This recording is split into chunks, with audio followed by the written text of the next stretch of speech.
నమస్తే, నేను మీ Madhu. Welcome to CM today. గత కొద్ది రోజులుగా మండలి సమావేశాలు జరుగుతున్న విషయం అందరికీ తెలిసిందే. అయితే మండలి సమావేశంలో ప్రశ్నోత్తరాల మంట ఒకవైపు అయితే అసలు జగన్మోహన్ రెడ్డి అసెంబ్లీకి వస్తారా రారా అనేది మరొక టెన్షన్గా తెలుస్తుంది. అయితే ఈ విధంగా చూసుకుంటే నిన్న జరిగినటువంటి మండలి సమావేశంలో ప్రశ్నోత్తరాలు రసాబసగా జరిగినట్లు, నిజంగానే సభలో మంటలు పుట్టించినట్టు జరుగుతున్నాయి. అసలు ఏం జరిగింది ఏంటనేది ఒకసారి మనం ఫుల్ డీటెయిల్కి అయితే చూద్దాం. మండలిలో మంటలు, విశాఖ ఉక్కు ఫీజు బకాయిలపై వాడి వేడి చర్చ. విశాఖ ఉక్కు ప్రైవేటీకరణ జరగదు, 100 సార్లు చెప్పిన అర్థం కాదా? ప్లాంట్ను కాపాడుకోవడానికి 14,000 కోట్లు తెచ్చాం. వైసీపీపై లోకేష్ ధ్వజం. ప్రైవేటీకరణ జరగాలని వైసీపీయే కోరుకుంటున్నట్టుగా ఉందని ఆగ్రహం. తమ సభ్యురాల్ని అవమానించాలని బొత్స ఆరోపణ. లోకేష్ మండుపాటు. నా తల్లిని అవమానించినప్పుడు సభలోనే ఉండి మీరేం చేశారు? ఆమె ఎంత కుమిలిపోయిందో నాకు తెలుసు.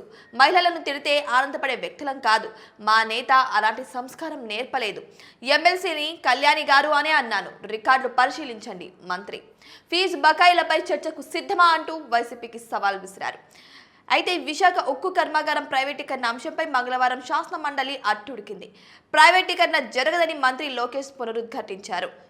5 ఏళ్ల పాటు వైసీపీ ప్రభుత్వం ఏం చేయలేదని, కూటమి వచ్చాక ప్రైవేటీకరణను నిలిపివేశామని, స్టీల్ ప్లాంట్ను రక్షించుకోవడానికి 14,000 కోట్లు తీసుకొచ్చామని చెప్పారు. అంతేకాదు, ఇక చూసుకుంటే ఇక్కడ మనము విశాఖ ప్రైవేటీకరణ అంశం గురించి నిన్న సభలో డిస్కషన్ జరిగినట్టుంది. అంతేకాదు, ఇటు బొత్స సత్యనారాయణ మరియు నారా లోకేష్ మధ్య మాటల వేడి తారాస్థాయికి చేరిన విషయం కూడా అందరికీ తెలిసిందే. సో అసలు ఏం జరిగిందంటే, విశాఖ స్టీల్ ప్లాంట్ ప్రైవేటీకరణ అంశం ఇప్పుడు తెర మీదకి వస్తుంది. అసలు విశాఖ స్టీల్ ప్లాంట్ని ప్రైవేటీకరణ చేయము అని ఇటు కూటమి ప్రభుత్వం చెబుతుంటే, అటు పీపీపీ విధానం అంటే ప్రైవేటీకరణ ప్రైవేటు వ్యక్తులకు ఇచ్చేశారు అని చెప్పేసి వైసీపీ సభ్యులు అయితే అంటున్నారు. మరి ఏంటి అనేదాన్ని చూసుకుంటే, ఇట పీపీపీ అంటే ప్రభుత్వం ప్రైవేటీకరణ అనమాట. అంటే దీంట్లో ప్రభుత్వ భాగస్వామ్యం, ప్రైవేటీకరణ భాగస్వామ్యం రెండు ఉంటాయన్నమాట. మొత్తానికే కాదు, అంటే రూల్స్ అండ్ రెగ్యులేషన్స్ అన్నీ కూడా గవర్నమెంట్ ఇస్తే అటు ప్రైవేట్ వ్యక్తులు మాత్రం దానిని అనుసరిస్తూ పాటిస్తూ వాళ్ళ హ్యాండ్ ఓవర్లో ఉంటుందన్నమాట. సో ఇది పీపీపీ విధానం అంటే. సో ఈ విధానం గురించి గత కొన్ని రోజులుగా రచ్చ జరుగుతూనే ఉంది. అయితే ఇప్పుడు స్టీల్ ప్లాంట్ ప్రైవేటీకరణ అంశం కూడా తెర మీదకి వచ్చినట్టు తెలుస్తుంది. మరి ఈ స్టీల్ ప్లాంట్ అంశం గురించి ఏం చర్చ జరిగిందో ఒకసారి మనం కూడా చూద్దాం. సో చూసుకుంటే స్టీల్ ప్లాంట్ ప్రైవేటీకరణ జరగదని 100 సార్లు చెప్పాం. ప్రభుత్వం తరపున అంతా స్పష్టంగా చెప్పినా మీకు అర్థం కావడం లేదా అంటూ వైసీపీ అభ్యర్థులను ప్రశ్నించడం జరిగింది నారా లోకేష్.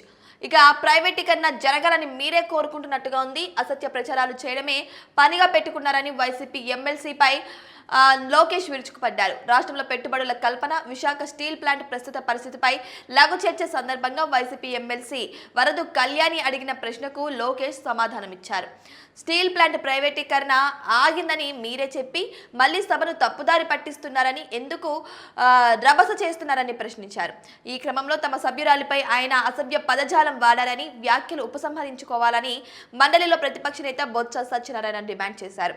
ఆయన వ్యాఖ్యలపై లోకేష్ మండిపడ్డారు. వైసీపీ ప్రభుత్వంలో నిండు సభలో నా తల్లిని అవమానించారు. అప్పుడు మంత్రిగా ఉన్న బొత్స సభలోనే ఉండి ఏం చేశారు?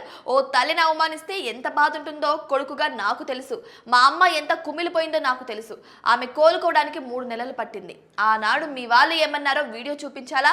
నేను సభ్యురాల్ని వరదు కళ్యాణి గారు అనే గౌరవించా. కావాలంటే రికార్డులు పరిశీలించండి. మహిళలంటే నాకు అపారమైన గౌరవం ఉంది. మహిళలను తిడితే ఆనందపడే వ్యక్తులం కాదు మేము. మా నాయకుడు అలాంటి సంస్కారం మాకు నేర్పలేదు అని స్పష్టం చేశారు. ఇక బొత్స స్పందిస్తూ అప్పుడు ఇప్పుడు తాను ఖండిస్తున్నానని, మహిళను ఎవరు కించపరిచేలా మాట్లాడినా తప్పేనని అన్నారు. అయితే ఆ అంశాన్ని రాజకీయంగా ఉపయోగించుకోవద్దని వ్యాఖ్యానించారు. ఆ వ్యాఖ్యలను బొత్స ఉపసంహరించుకోవాలని హోంమంత్రి అనిత డిమాండ్ చేశారు. సో ఈ విధంగా చూసుకుంటే ఉక్కు పరిశ్రమ గురించి చర్చ జరిగినప్పుడు కళ్యాణి సభాముఖంగా నారా లోకేష్ అడిగినట్టు తెలుస్తుంది. సో ఇక చూసుకుంటే విశాఖలోని స్టీల్ ఫ్యాక్టరీ యొక్క ప్రైవేటీకరణ గురించి సభాముఖంగా కళ్యాణి అడిగినట్టు తెలుస్తుంది. సో ఈ విషయం గురించి అయితే నారా లోకేష్ స్పష్టం చేశారు. ప్రైవేటీకరణ మేము చేయడం లేదు అని పదే చెబుతున్నా మీరు ఎందుకు అర్థం చేసుకోవడం లేదు?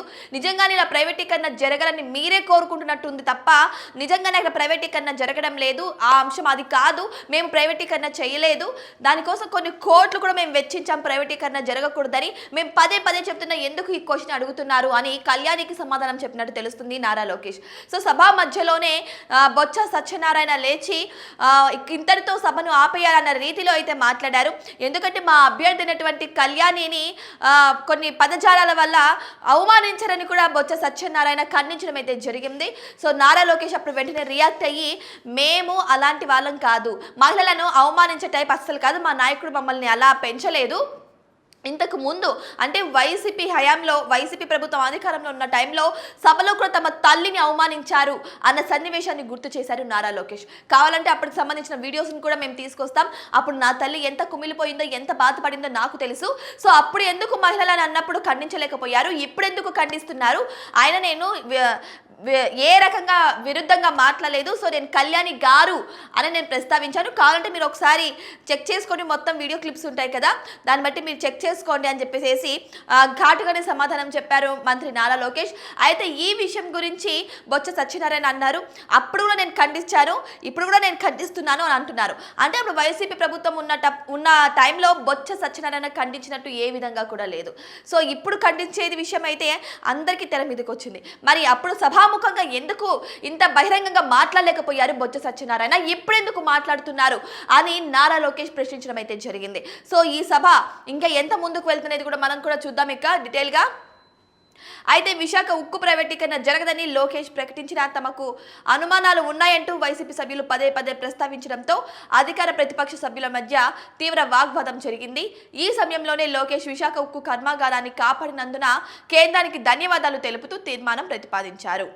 విశాఖ ఉక్కు కర్మాగారానికి 11,440 కోట్లు ప్రత్యేక ప్యాకేజీ ఇచ్చిన ప్రధాని మోడీ, కేంద్ర ఆర్థిక మంత్రి నిర్మలా సీతారామన్, ఉక్కు మంత్రి కుమారస్వామికి ధన్యవాదాలు కూడా తెలియజేశారు.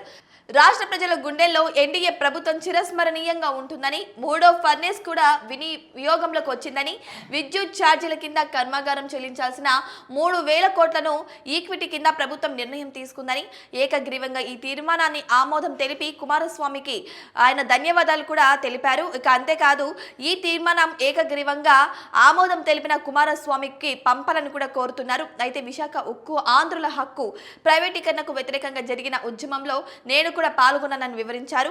ప్రైవేటీకరణ జరగదని, ప్రభుత్వ రంగంలోనే కొనసాగుతుందని ఆనాడు హామీ ఇచ్చాం. ఆ హామీకి మా 3 పార్టీలు కట్టుబడి ఉన్నాయని పేర్కొన్నారు. వైసీపీ దీనికి మద్దతు ఇస్తుందో లేదో చెప్పాలని సూటిగా నిలదీయడంతో ఆ పార్టీ సభ్యులు సంపూర్ణంగా మద్దతు ఇచ్చారు. సో ఈ విధంగా చూసుకుంటే ప్రైవేటీకరణ ఆపడానికి కేంద్రం నుంచి కూడా నిధులు సమకూరిన విషయం కూడా అందరికీ తెలిసింది. అయితే 11,440 కోట్ల రూపాయల నిధులు కేంద్రం నుంచి విడుదలయ్యాయి. అయితే ఈ యొక్క నిధుల విడుదలకు ఎవరైతే సహకరించారో వాళ్ళందరికీ కూడా నారా లోకేష్ ధన్యవాదాలు తెలియజేశారు. అయితే ఇక్కడ మనం చూసుకుంటే ఒకప్పుడు విశాఖ ఉక్కు ఆంధ్రుల హక్కు ఈ విషయం గురించి, అంటే అప్పుడు ఉక్కు పరిశ్రమని ప్రైవేటీకరణ అంశం గురించి కొన్ని ఉద్యమాలు కూడా జరిగిన విషయం తెలిసిందే. అయితే అదే విశాఖ ఉక్కు ఆంధ్ర హక్కు అన్న అంశం గురించి మేము కూడా చర్చించామని, అందులో మేము కూడా పాల్గొన్నామని, ఇలా ప్రజలకు ఉపయోగపడే అంశాన్ని మేమెందుకు ప్రైవేటీకరణ చేస్తామని చెప్పేసి నారా లోకేష్ స్పష్టత ఇవ్వడం జరిగింది. అయితే ఈ విషయం గురించి సభాముఖంగా నిలదీశారు వైసీపీ అభ్యర్థులను. సో మేము ప్రైవేటీకరణ చెయ్యము, మేము అభివృద్ధి చేస్తాం, దానికి మీరు మద్దతు ఇస్తారా ఇవ్వరా అన్న అంశాన్ని కళాఖండిగా నిక్కచ్చిగా సభాముఖంగా వైసీపీ అభ్యర్థులను ప్రశ్నించారు నారా లోకేష్. దీనికి ఇంకా వాళ్ళ ఆన్సర్ ఏమి ఇస్తారు? ఏమి ఇవ్వలేదు. ఇక దానికి మేము అంగీకరిస్తున్నాం అన్న రీతిలో వాళ్ళ ఆన్సర్ కూడా ఉంది. సో ఈ విధంగా సభ ప్రశాంతంగా మళ్ళీ సాగడం కొనసాగించింది.